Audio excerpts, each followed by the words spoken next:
edificar novas vidas. Então, Paulo enumera suas credenciais religiosas. Lá no 4 ele diz: prossigo para o alvo, para o prêmio da soberana vontade de Deus em Cristo Jesus. Ele não parou, ele não estacionou, né? Ele está dizendo: eu prossigo para o alvo. E o nosso alvo tem que ser o mesmo de Paulo, que é Cristo. Né? Não podemos realmente ficar presos, mas prosseguir, né? Pela vontade soberana do nosso Deus. Né? Porque a vontade de Deus ela é perfeita nas nossas vidas. Né? Sem Ele não estaremos aqui. É verdade. Aí ele diz lá em 3,7: mas porque para mim era lucro, isto considerei perda por causa de Cristo. Quantas coisas a gente diz isso é mais importante, mas quando a gente olha para Cristo, vê que Cristo é muito mais importante do que aquilo que a gente está dizendo, isso é mais importante para mim nesse momento, porque termina se tornando idolatria. E Deus, Ele não se agrada de idolatria. Idolatria não é só idolatrar uma imagem, não. É colocar algo de prioridade, mais do que o meu Deus na minha vida. Né? Então Paulo, ele disse que não ia se prender, ele ia prosseguir. Eu prossigo para o alvo. Né? Então a gente deve prosseguir para o alvo, não deixar que nada venha nos abater. Né? Para que a gente não alcance o nosso objetivo, que é chegar às mansões celestiais. Né? Eu estava dizendo, fiquei muito triste com a perda do nosso irmão. Nós perdemos, mas ele ganhou. E nós também ganhamos, porque sabemos que ele está na glória com o nosso Deus. Porque enquanto ele esteve aqui servindo ao Senhor, né, nas pequenas atitudes, ele estava fazendo com amor. Então Paulo, ele fez tudo por amor. Né? Ele deixou todos os bens, tudo que ele tinha, para viver da caridade daqueles que reconheciam que ele estava fazendo a obra de Deus. Glória a Deus. Então que a gente não se prenda, né? Porque ele ensina que conhecer a Cristo é mais importante do que status, passado ou título. Né? Porque tem muita gente que diz: eu sou doutor, eu sou isso, aquilo. Aí ele esquece que quem deu sabedoria, entendimento, inteligência ao Deus Todo-Poderoso. E toda sabedoria e conhecimento vem do nosso Deus. E ele só dá a medida de cada um que cada um precisa. Né? Salomão perdeu sabedoria. Então a gente também deve ser um exemplo de Salomão, perder sabedoria, para que a gente possa alcançar a graça de Deus, o que é que Ele quer na minha vida. Né? Então é isso, a gente viver para Cristo é lucro e nunca é perda. Né? A gente nunca deve dizer assim: eu estou servindo a Cristo, mas eu perdi viver uma vida, né, cheia de regalias. De que adianta? Isso aqui tudo fica.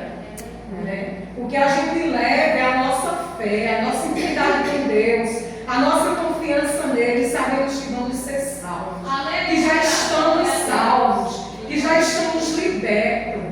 Era Paulo tinha essa convicção, que ele era liberto, ele estava preso à carne, fisicamente, mas ninguém conseguiu prender o espírito de Paulo, não. Porque ele era livre para adorar, para falar do amor de Deus. Mesmo ele preso ali, ele estava fazendo cartas. Eu imagino quanto tempo demorava essa carta chegar onde ele queria, mas chegava. É diferente de hoje, a velocidade da luz. Você clica aqui, alguém já está sabendo do outro lado o que está acontecendo. Mas ele não desistia, ele foi perseverante. Aleluia. Ele foi perseverante, continuar fazendo a obra, mesmo preso por homens. Mas ele era liberto em Cristo. Ele tinha a liberdade de louvar, de orar, de escrever, de pregar, de orientar a igreja como devia ser diante de Deus. E nós somos essa igreja. E ele deixou tudo isso aqui escrito para que a gente siga. Né? Tome por exemplo, coloque em prática nas nossas vidas. Né? Então lá em Filipenses 3, a parte 3, lá diz: irmãos, quanto a mim não julgo havê-lo alcançado. Nem tudo que ele almejou ele alcançou, mas ele não desistiu de Cristo. Né? Então às vezes a gente diz: eu queria ir, eu passei o ano 2025 todo pedindo algo para Deus, mas ele não me deu. Mas eu creio que ele está me preparando E agora em 2026 ele vai me conceder. Em nome de Jesus. Porque eu não estou preso em 2025. Passou, mas a minha fé, a minha perseverança e a minha esperança ela vai continuar. E eu creio que o que eu não alcancei, mas está diante do meu Deus, eu vou receber. Então vocês devem pensar da mesma forma, não é? Eu queria muito ter resolvido em 2025, entreguei nas mãos de Deus, mas não foi. E eu vou ficar triste, abatido e dizer que Deus não faz. Deus faz. Agora tudo é no tempo dele. Não é no meu tempo, eu tenho que esperar. Eu tenho que saber o que é esperar em Deus. Para quando a vitória chegar, eu saber me utilizar dela como Ele quer. Então é isso. A gente, Paulo não se considerava completo, apesar de ser apóstolo. Ter feito milagre, ter escrito grande parte do Novo Testamento, ele não se sentia completo. Porque o completo da nossa vida é o nosso Deus. Ele era humano, ele estava sujeito a tristezas. Né? Oh meu Deus. Quantas vezes ele disse aí, reclamou de algo para Deus e Deus diz assim, a minha graça te basta. Né? Então a gente às vezes chega diante de Deus e começa a reclamar. Eu não estou gostando, eu estou sentindo isso, eu queria que fosse diferente, faz do meu jeito. Aí Deus faz assim, a minha graça te basta. Para que coisa melhor na nossa vida do que a graça de Deus? A proteção de Deus, o cuidado de Deus. Né? Porque Ele cuida das nossas vidas nos mínimos detalhes. Né? A gente, Ele diz assim, eu posso todas as coisas naquele que me fortalece. Aleluia! Mas para Ele chegar e dizer assim, eu posso todas as coisas naquele que me fortalece, Ele passou por grandes coisas, por grandes privações, por açoites, por prisões. Mas Ele disse que podia. E a gente também pode, porque a gente serve ao mesmo Deus de Paulo. Não é Deus diferente, não.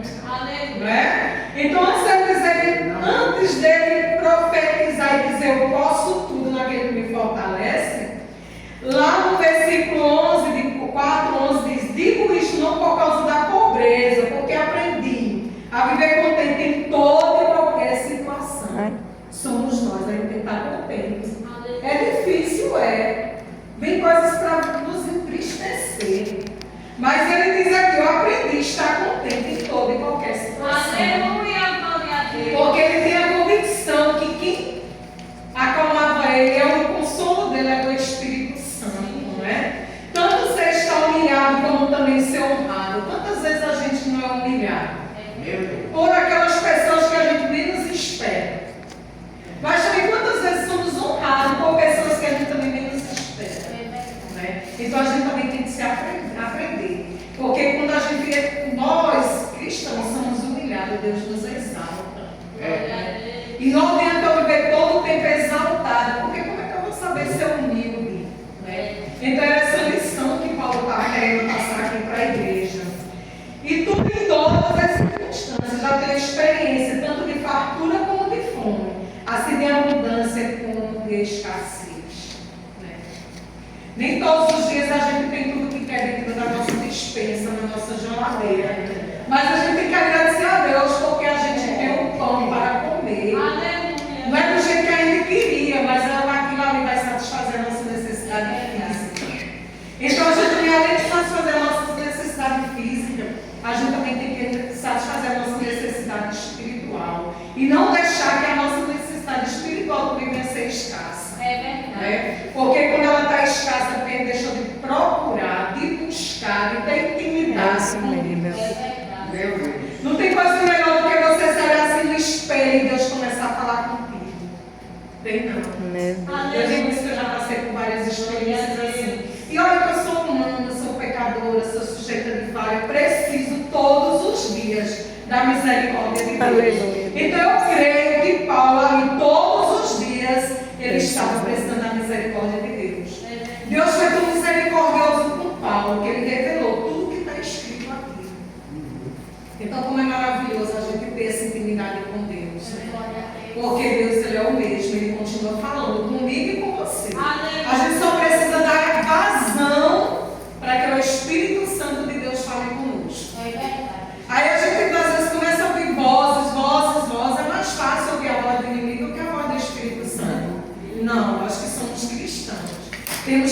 entender quando é Deus falando e quando é o inimigo falando. É, Porque às vezes Jesus. coloca culpa no inimigo de tudo.